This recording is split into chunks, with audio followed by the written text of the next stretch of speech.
마태복음 14장 22절에서 32절의 말씀을 가지고 우리 한번 이렇게 고백하고 말씀 들었으면 좋겠어요.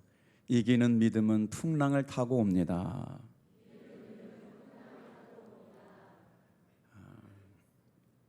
우리의 인생을 잘 표현해주는 시 한 편 준비해 봤는데요, 도종환님의 흔들리며 피는 꽃이라는 시예요. 흔들리지 않고 피는 꽃이 어디 있으랴. 이 세상 그 어느 어떤 아름다운 꽃도 다 흔들리면서 피었나니, 흔들리면서 줄기를 곧게 세웠나니 흔들리지 않고 가는 사람이 어디 있으랴. 젖지 않고 피는 꽃이 어디 있으랴. 이 세상 그 어느 어떤 빛나는 꽃들도 다 젖으며 피었나니, 바람과 비에 젖으며 꽃잎 따뜻하게 피었나니 젖지 않고 가는 삶이 어디 있으랴. 우리 인생도 이와 같다는 생각이 듭니다. 수고와 땀이 점철된 인생을 살아가면서 어떻게 해결할 수 있을까를 고민해 보지만, 내가 가지고 있는 힘 가지고는 내 삶의 문제를 해결하지 못해서 두려워하고 염려하면서 어찌할지 몰라 하는 것이 우리네 인생이라는 거죠. 험한 풍랑 속에서 방황하며 쓰러질 때도 있습니다. 겉으로 보기에는 멀쩡한데 행복해 보이기만 하던 그의 삶을 들여다보면 남모를 아픔도 있죠. 그래서 눈물도 있고 고통도 있는 게 우리의 인생입니다. 오늘 그럼에도 불구하고 예배 자리에 나와서 말씀을 듣는 사랑하는 성도 여러분, 우리 한번 고백해 볼까요? 이기는 믿음은 풍랑을 타고 옵니다. 기도해 주셔서 어제 충청연회 지도자 악함 영적 지도자들, 장로님 권사님들 오셔가지고 1시간 집회를 인도하러 갔다 오는데 비가 굉장히 많이 왔어요. 갈 때는 비가 안 왔는데 우리 심지혁 전사님이 목사님 잘 다녀오시라고 이렇게 우리 스타렉스에 방수 코팅을 해줬거든요. 신비한 경험을 했어요. 방수 코팅을 하니까요, 물줄기가 이렇게 아래로 떨어지는 게 아니라 다 하늘로 올라가요. 이렇게 날아가요. 이렇게 보여드리고 싶은데 설명할 방법이 없네. 너무너무 신나서, 야, 우리 전사님 참 제주도 좋다. 차 3시간 세차할 만하다. 치위가 세차래요. 그래서 3시간 세차하는데 실력이 보통이 아니에요. 그래서 막 비가 어제 많이 왔잖아요. 그래서 잠깐 순간 방심했어요. 위로부터 내려오는 물줄기가 많은데도 불구하고 와, 신기한데 한 손 놓고 운전하다가 있잖아요, 이렇게 바퀴가 물 수막에 꽉 처박혀가지고 멈추어서 큰일 날 뻔한 순간, 주님이 살려주셔서 오늘 여기 있어요.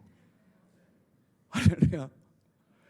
아니, 너무 기분 좋아가지고 막 물방울이 밑으로 때리는 게 아니라 위로 막 날아가는 거예요. 이렇게 막 신기해가지고, 와, 진짜 신기하다고 그러는데 갑자기 바퀴가 꽉 처박혀, 이건 뭐야 막 이런 거죠.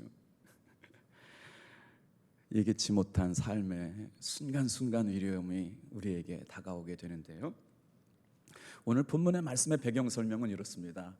여러분, 벳세다라고 하는 들판에서 예수님께서 5,000명을 먹이시는 기적을 베풀어 주셨어요. 그리고 나서 예수님께서는 큰 기적을 베푸신 다음에 혼자 기도하러 산에 올라가시기 전에 제자들에게 저 갈릴리 바다 건너편에 가서 만나자고 하시면서 제자들을 배를 태워 보내셨다는 거예요.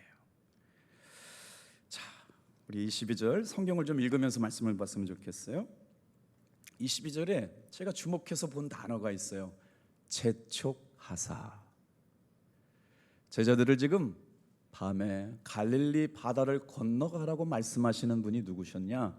예수님의 재촉 때문에 제자들은 가고 싶었는지 가기 싫었는지 모르지만 바다를 그 밤에 가게 된 건 예수님의 명령 때문이었다는 거예요. 자, 무리를 보내는 동안 배에 타고 앞서 건너편으로 가게 하시고, 예수님께서는 뭘 하셨느냐? 또 따라해 볼게요. 기도하러 따로 산에 올라가시더라. 말씀을 읽다가 다 은혜가 되는 것은 아니지만 밑줄 치다 보면 제 마음의 상황, 제 삶의 형편과 딱 떨어지는 단어들이 만나게 되죠.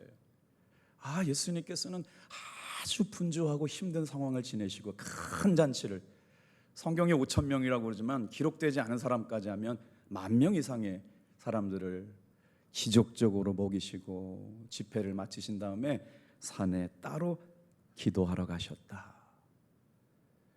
그리고 나서 이제 제자들의 배가 육지에서부터 소리 한참 지났다는 거예요. 그런데 뭐예요? 바람이 불어오기 시작해요. 풍랑이 일기 시작하는 거예요. 그것 때문에 고난이 시작됐대요. 자, 25절은 우리 같이 한번 읽어보겠습니다. 시작. 밤 사경에 예수께서 바다 위로 걸어서 제자들에게 오시니. 제자들은 예상치 못한 큰 풍랑을 만났습니다. 제자들이 풍랑을 만났던 곳은 갈릴리 바다 한가운데였거든요. 이러지도 못하고 저러지도 못하는 아주 어려운 이 바닷가에 과연 풍랑을 이기는 믿음은 어떻게 경험될 수 있을까요? 첫 번째, 우리 세 가지를 묵상하려고 하는데 첫 번째 한번 따라해 주시겠어요? 예상치 못한 순간 삶의 풍랑이 찾아옵니다. 예수님의 제자들은 예수님의 명령에 순종해서 지금 갈릴리 바다를 가고 있거든요. 그런데 그 풍랑이 예기치 않게 찾아왔다는 거예요. 말씀을 읽다가 저는 이런 구절에 밑줄을 치는데 이제 25절을 좀 주목해 보세요. 밤 사경에라는 단어가 굉장히 중요해요. 오늘 말씀을 풀어가는 핵심 키워드예요. 여러분, 주일날 예배를 나온다는 게 뭘까요? 인생의 풍랑 만난 사람들이 예수님 앞에 나와서 내 삶의 풍랑을 내려놓는 것, 이게 예배인 줄로 믿습니다. 밤 사경에 풍랑 만난 제자들을 내버려 두지 아니하시고 바다 위를 걸어서 제자들에게 오시는 예수님을 만나는 것, 이게 예배가 될 줄로 믿습니다. 여러분의 삶으로 걸어오시는 예수님이 보이십니까? 그러면 오늘 예배는 성공한 거예요. 수십 년 예배를 드리면서도 내 삶의 풍랑 하나 잠잠하게 주지 못하는 예수님을 믿고 있다면 오늘 다시 한번 풍랑 만난 인생들을 향하여 걸어오시는 예수님을 남의 하나님이 아니고 나의 예수님으로 만날 수 있기를 주님의 이름으로 축복합니다. 밤 사경이라고 하는 단어를 밑줄 쳐 놓으셔 보세요. 유대인들은 해 질 때부터 이제 시간을 재요. 해 뜰 때까지. 그러니까 어떻게 돼요? 저녁 6시부터 아침 6시 12시간을 여러분 시간적으로 이렇게 정해놓고 시간을 세는데, 여기서 밤 사경에라고 하는 단어는 원론으로 바사노스라고 하는 말이에요. 바사노스. 밤 사경은 새벽 3시부터 6시까지 말하는데, 여러분 이제 제자들의 배를 언제 탔어요? 해가 질 무렵 저녁 6시쯤에 배를 탔는데 밤 사경이 이르렀다. 새벽 3시나 새벽 6시까지 건너편에 도착하지 못하고 풍랑 가운데 이리저리 휩싸이고 있는 상황, 그걸 뭐라고 그러느냐? 바사노스라 그래요. 그럼 바사노스는 의미가 뭐냐? 한번 따라해 볼게요. 죽을 만큼 어려운 삶의 형편. 그래, 지금 밤 사경이라고 하는 건 제자들에게 있어서 죽을 만큼 어려운 삶의 시절을 지나가고 있는 때가 밤 사경입니다. 그때 예수님께서 물 위를 걸어오시면서 제자들에게 오셨다. 여기에 우리에게 소망이 있는 줄로 믿습니다. 어제 한 권사님이 요양원에 계시는 어머니 기도해달라고 신방 요청을 하셔가지고 요양원에 신방을 갔어요. 다 이제 제 나이 때 어머니 아버지가 생존해 계신 분들은 요양원에 계시잖아요. 침대에 이렇게 모셔서 오시는데 기도를 해드릴 수 있을까 싶을 정도로 걱정하면서 갔어요. 많이 어려우셔서 임종 신방을 부탁을 했기 때문에. 근데 가보니까 너무너무 건강해 보이시는 거예요. 근데 이 어머니는 천주교 신자였어요. 그래가지고 뭐라고 이렇게 기도해드려도 잘 못 알아들었는데, 제가 대건고등학교 나왔거든요. 메아culpa, 메아culpa, 메아국시마 꿀빠. 눈이 번쩍 뜨여지는 거죠. 그러면서 간절하게 기도해드리고 나왔는데 이게 웬일이에요? 쌩쌩하게 우리 어머니가 힘을 내게 되는 거더라고요. 그래서 또 깨달았어요. 제가 하루 동안 살아가는 동안 누군가를 위해서 기도해 줄 수만 있다면 오늘은 살아갈 만한 가치가 있는 삶이 될 줄로 믿습니다. 오늘 사랑하는 성도 여러분, 누구도 얘기 못했던 밤 사경에 찾아온 삶의 위기가 있는데, 여러분 어디서 그 문제를 해결할 수 있는 힘과 능력을 경험받게 되나요? 밤 사경은요, 절망의 시간이 아닙니다. 다 같이 한번 따라해 보겠어요. 밤 사경은 예수님이 준비하신 시간이다. 밤 사격은 예수님께서 계획하신 시간이에요. 목사님 무슨 근거로 그렇게 말씀하세요? 예수께서 재촉하여 제자들을 건너가게 하셨다. 그런데 풍랑을 만난 겁니다. 예수 믿으면 고난 없는 줄 알았잖아요. 예수 믿으면 삶에 문제 생기면 안 되죠. 예수 믿으면 암 걸리게 내버려 두면 안 되죠. 예수 믿어도 암 걸리고 교통사고 나고. 어제 집회 은혜롭게 마치고 돌아오는데 운전대 순간 한 손 잠깐 놓는데 갑자기 물구덩이에 쿡 처박혀가지고 두 손으로 안 붙들었다면 차가 뒤집어질 수도 있는 상황을 갑작스럽게 만나기도 하죠.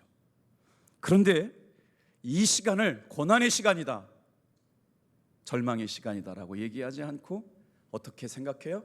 예수님의 명령에서 순종한 시간이기 때문에 주님의 계획하신 시간, 주님께서 일하는 시간이라고 본다면 고난의 때는 분명 지나가게 될 줄로 믿습니다. 밤 사경은 죽을 만큼 어려운 시간을 지내고 있는 때를 말하고 있는데, 인생의 가장 어려운 때를 지나가는 것 같은, 인생의 칠흑 같은 어둠이 깔려있는 그 시간 동안 여러분 소망이 뭡니까? 그 시간에 물 위를 걸어서 예수님께서 제자들에게 오셨던 것처럼 이 예배 시간에 나와 있는 저와 여러분에게 걸어오시는 예수님을 만나게 되길 바랍니다. 그 예수님께서 붙잡아 주시는 손을 붙드시길 바랍니다. 그 예수님께서 말씀해 주시는 위로의 말씀이 들려지는 주일 예배 되기를 원합니다. 그래야 흔들리지 않을 수가 있어요. 그래야 끝까지 갈 수가 있어요.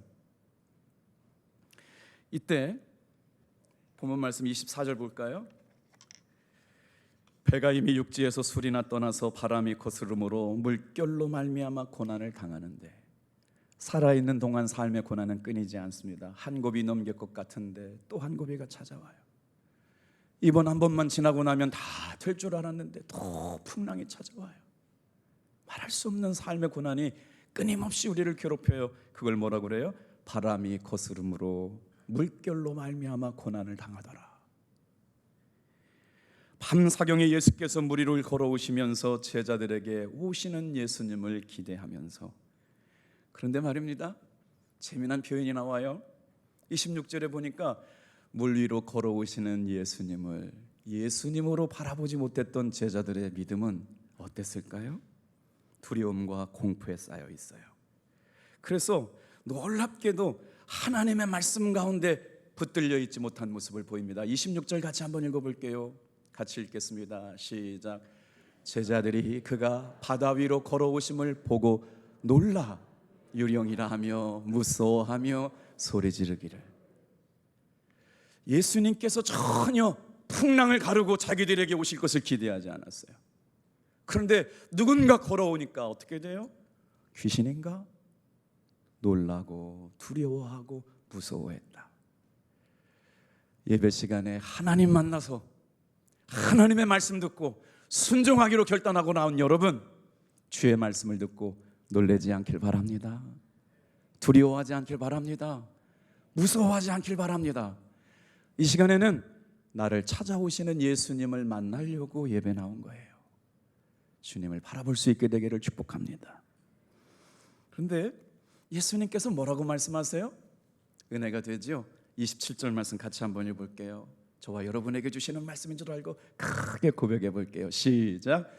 예수께서 즉시 이르시되 안심하라, 나니 두려워하지 말라.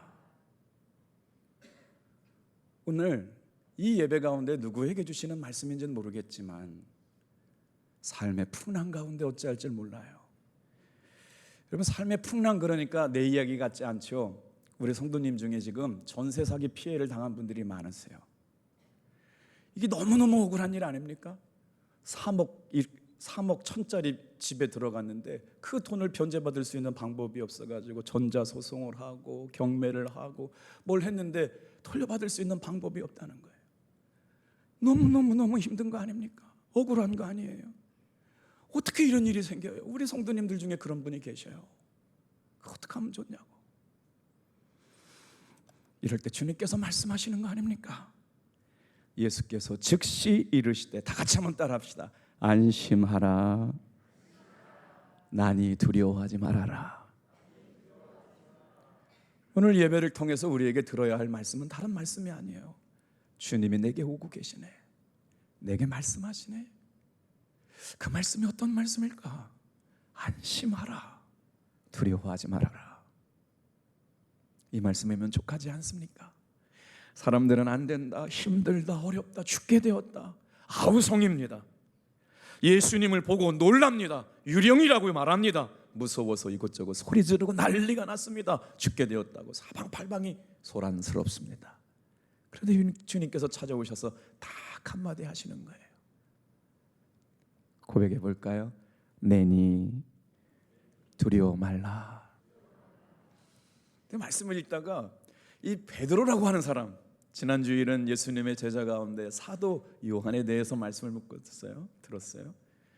최후의 만찬 가운데 예수님께서 이렇게 붉은색 옷을 입으시고 정조하고 계시는데 사도 요한만 예수님의 품에 기대가지고 난리를 떨어도 예수님의 품에 깃대어가지고, 예수 믿는 사람이라면 누구에겐가 품 하나 내줄 수 있는 사람들, 탑동교회 성도들이라고 말씀을 드렸는데, 오늘 주제를 왜 이렇게 잡았냐면요, 이 말씀을 읽다가 너무 베드로가 신기했던 거예요. 베드로 좀 볼까요?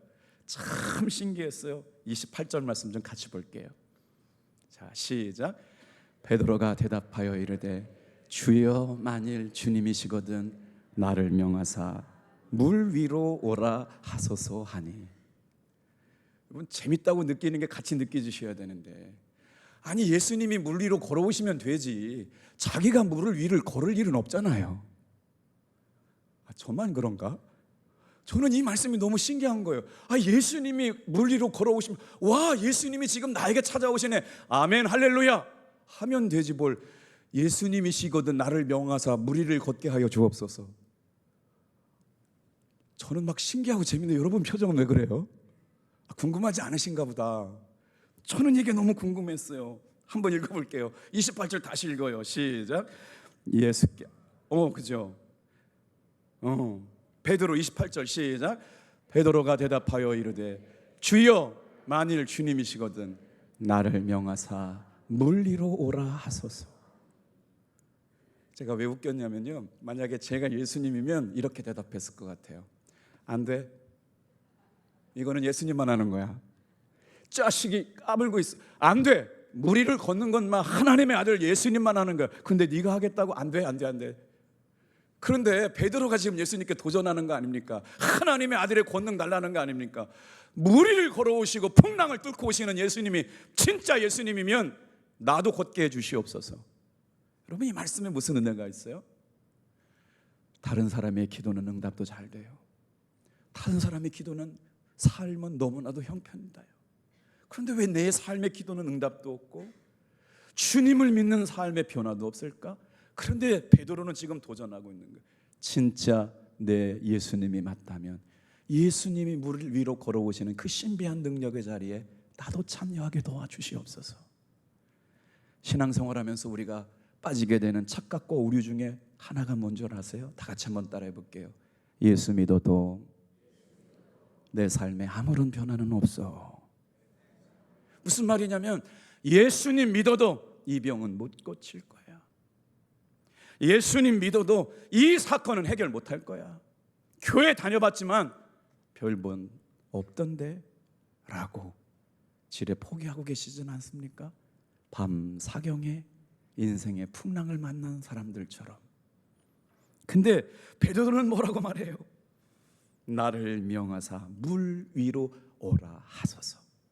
예수님이 하나님의 아들이신 것을 내가 경험하고 나로 인하여 증거하는 삶을 살도록 제가 살 테니까 물 위를 걷는 사람.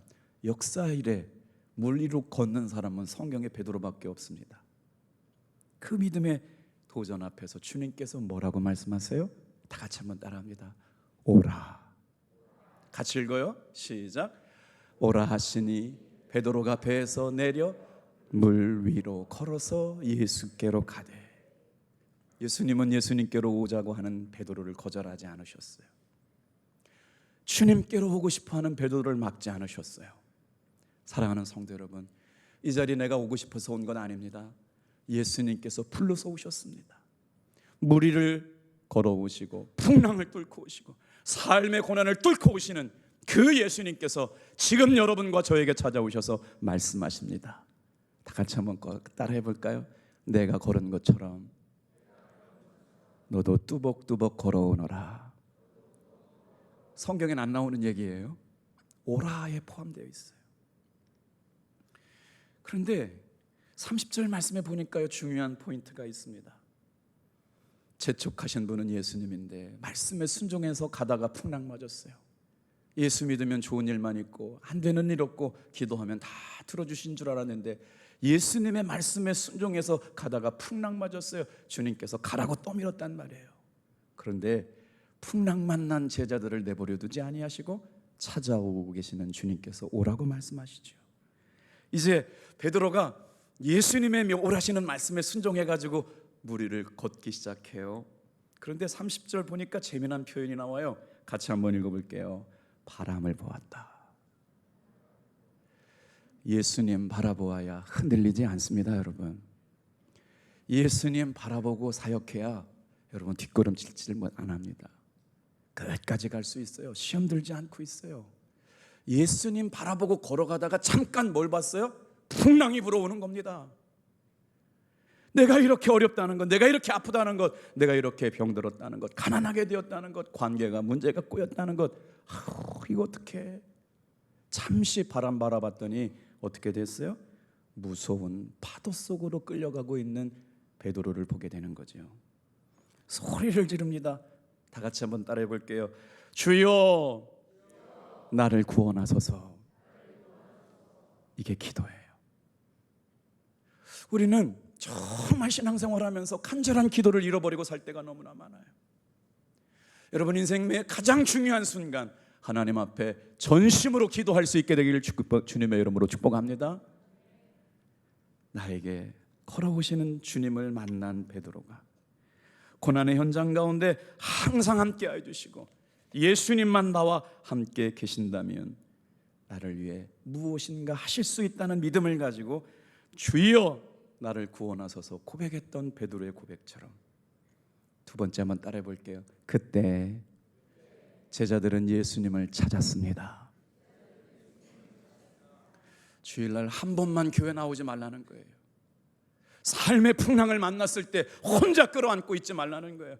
새벽에 나와서 주여 나를 구원하여 주시옵소서 기도하고 기도해 볼 수 있는 여러분 되기를 축복합니다. 이게 신앙생활이라고요. 주님이 두려워하는 제자들을 꾸짖으세요. 왜 의심하느냐? 왜 두려워하느냐? 그렇다면 주님께서 지금 우리에게 원하시는 모습은 뭘까요? 믿음으로 풍랑을 이겨내는 제자들이 되기를 원하신 건 아닐까요? 죽게 되었습니다. 무섭습니다. 다 끝났습니다.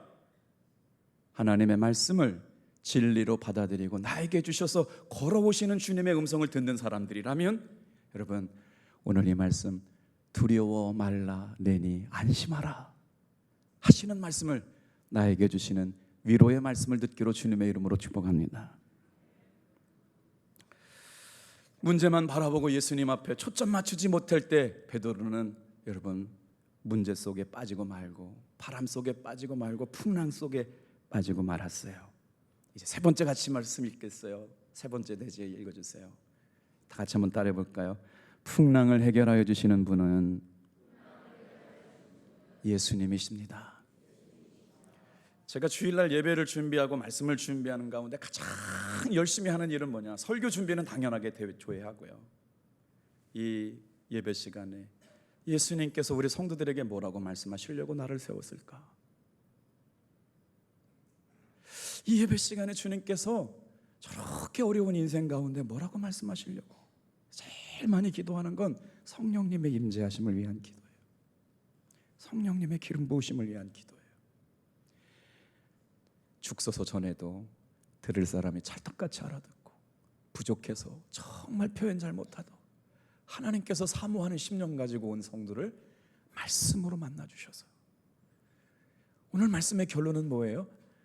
풍랑 만난 인생들에게 예수님이 걸어오시는데 그 예수님 만나면 내 삶의 문제 해결된다는 거예요. 흔들리지 말고 예수님 바라보라고 하시는 말씀이에요. 여러분, 말씀이 참 은혜롭지 않아요? 풍랑 가운데 흔들리고 있는 제자들의 배를 예수님께서 붙잡으세요. 그리고 그 배에 오릅니다. 그리고 게임은 끝났어요. 다 같이 한번 따라해 볼게요. 배에 함께 오름에 바람이 그치는지라. 배에 함께 오름에 바람이 그치는지라. 우리 탑동교회가 예수님의 제자들로 가득 차 있어서 험한 인생길 가운데 풍랑을 만났어요. 어떤 사람은 아프고, 어떤 사람은 힘들고, 어떤 사람은 눈물 나고, 어떤 사람은 지금 집을 차압당했고, 순간순간 자녀들은 아프고 해결할 수 없는 위기의 순간 간절하게 주여 나를 구원하여 주시옵소서 기도하는 믿음을 가지고 나온 사람들의 탑동교회 배에 주님께서 배를 붙잡아 주시고 그 배에 탑승해 주셨어요. 여러분의 믿음에 탑승해 주셨어요. 문제가 어떻게 됐어요? 다 같이 한번 따라합시다. 배에 함께 오르심에 바람이 그치는지라. 우리 31절 32절 여러분 목소리 읽어볼게요. 시작. 예수께서 즉시 손을 내밀어 그를 붙잡으시며 이르시되 믿음이 작은 자여 왜 의심하였느냐 하시고 배에 함께 오름에 바람이 그치는지. 풍랑 위를 걸어오시는 예수님 바라볼 때 이기는 믿음의 소유자가 된 사람이 누구예요? 베드로입니다. 예수님의 제자들이 인생의 광풍을 만났어요. 해결할 능력이 없기 때문에 다 죽게 되었다고 원망하고 불연하고 두려워할 때 예수님께서 걸어오시면서 밤 사경에 제자들에게 찾아오셔서 뭘 가르쳐 주시려고요? 예수님이 왜 의심하냐고, 믿음이 작은 자라고 배를 붙잡아 주시고, 풍랑 때문에 노을성 있잖아, 막 흔들려서 잘못하다 거기서 파도 크게 치면 빠지면 그냥 죽는 거 아닙니까? 근데 일렁이는 배를 붙잡아 주시고 가만히 배의 좌정에 계시니까 파도가 잠잠해 버렸어요. 세상이 들끓고 혼란하고 어려울 때 예수님께서 탑동교의 배를 붙잡아 주시고 여러분의 인생의 배를 붙잡아 주시고 함께 오르기만 하시면 풍랑은 잠잠해질 줄로 믿습니다. 누구도 예기치 못한 풍랑을 잔잔하게 만들어 주시는 예수님, 다 같이 한번 따라해 볼까요? 예수님이 인생의 참된 해답이십니다. 예수님의 수제자였던 베드로는 이 풍랑 사건을 통해서 뭘 얻었어요? 풍랑을 이기는 것은 믿음이다. 예수님이 내 삶에 걸어오시면 풍랑은 잠잠해진다. 이기는 믿음은 삶의 풍랑을 타고 온다. 고난이 없으면 어떻게 주님이 내 삶에 걸어오신 걸 경험해요? 고난 주신 것은 고난 때문에 기도하고 주님 바라보고 주님 의지하라고 하신 일인 줄로 믿습니다. 풍랑이 여러분 일어나기 전까지는 예수 믿는 게 그렇게 대단해 보이지 않습니다. 그런데 풍랑이 일고 나서야 예수님의 진가를 알게 되는 것이죠. 인생을 살아가는 가운데는 인생의 모델이 필요해요. 성도들의 인생의 가장 좋은 모델은 우리 주 예수 그리스도이신 줄로 믿습니다.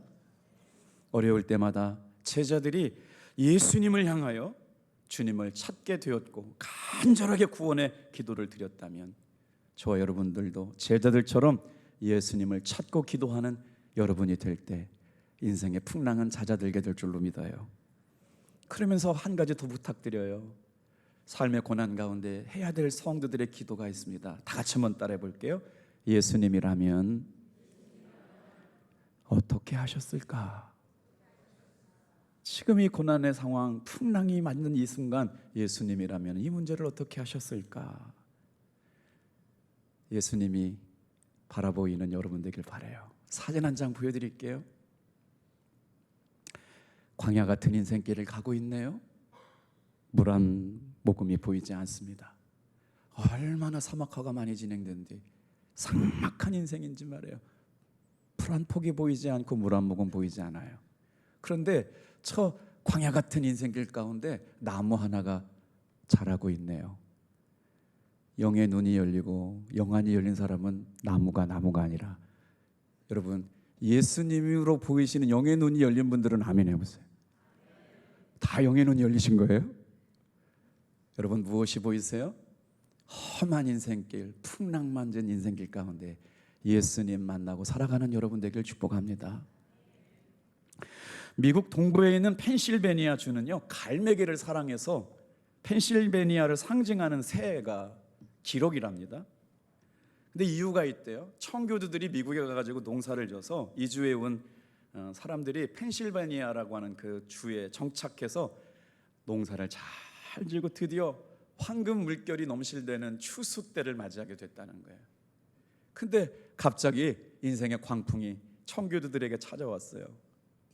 그때도 기후 온난화가 있는지 모르겠지만 엄청난 메뚜기 떼가 청교도들이 1년 동안 수고하고 땀 흘려 농사했던 알곡들을 다 빼먹기 시작했대요. 우리의 신앙 가운데도 항상 이런 문제는 있어요. 그런데 청교도들은 어떤 사람들입니까? 목숨 걸고 믿음대로 살고 기도대로 살겠다고 했던 사람들 아닙니까? 한 장로님이 그날 주일도 아닌데 종을 치기 시작하는 거예요. 사람들이 놀래가지고 무슨 일인가 교회를 다 모여들었습니다. 장로님이 이렇게 말씀하셨대요. 여러분, 우리 하나님께 기도합시다. 지금은 정말 사람의 힘으로는 아무것도 할 수 없습니다. 1년 내내 농사하고 수고한 것이 숲으로 돌아가기 일보 직전입니다. 이때 우리가 할 수 있는 건 하나님 앞에 전심으로 기도합시다. 그러라고 성도들을 모으는 종소리를 듣고 성도들이 한 사람 두 사람 모여서 기도가 시작됐다는 거죠. 그런데 여러분, 제가 설교를 위해서 만들어낸 마치 꾸며낸 이야기처럼 기도가 끝날 쯤 어떤 역사가 일어나느냐, 어디서 바람을 타고 왔는지는 모르는 게 수많은 갈매기들이 와가지고 그 많은 메뚜기를 다 잡아먹었대요. 별로 안 믿으시는 건지. 다 잡아먹었는데 잡아먹은 것뿐만 아니라 얼마나 풍성하게 많이 먹었는지, 메뚜기가 수만 마리면 갈매기도 수만 마리가 날라와가지고 메뚜기 잘 먹고 똥을 엄청나게 싸놨대요. 그래가지고 거름이 돼가지고 풍랑을 만나고 어려움을 만났지만 다음 해면은 풍년을 만났대요. 어려울 때 기도할 수 있는 믿음의 종들 되길 바랍니다. 33절 읽고 마칠게요. 같이 읽어요. 시작. 배에 있는 사람들이 예수께 절하며 이르되 진실로 하나님의 아들이로소이다. 예수님의 능력, 예수님의 이름의 권세 장난 아니었네. 다른 사람을 위한 건 아니고 나를 위해 걸어오셨고 나를 위하여 말씀해 주셨네. 그리고 나서 사람들이 예수님과 전혀 상관없는 배에 있는 사람들이 예수님께 절하고 진실로 예수님이 하나님의 아들이시다라고 고백하게 되었다는 거죠. 풍랑을 가르시고 오시는 예수님을 만난 베드로는 이기는 믿음의 소유자가 되었습니다. 이제 이 예배를 드리고 삶의 자리로 돌아가는 사랑하는 성도 여러분, 풍랑을 가르고 오시는 예수님을 바라봄으로 말미암아 이기고 승리하는 여러분 되길 축복합니다. 기도하겠어요.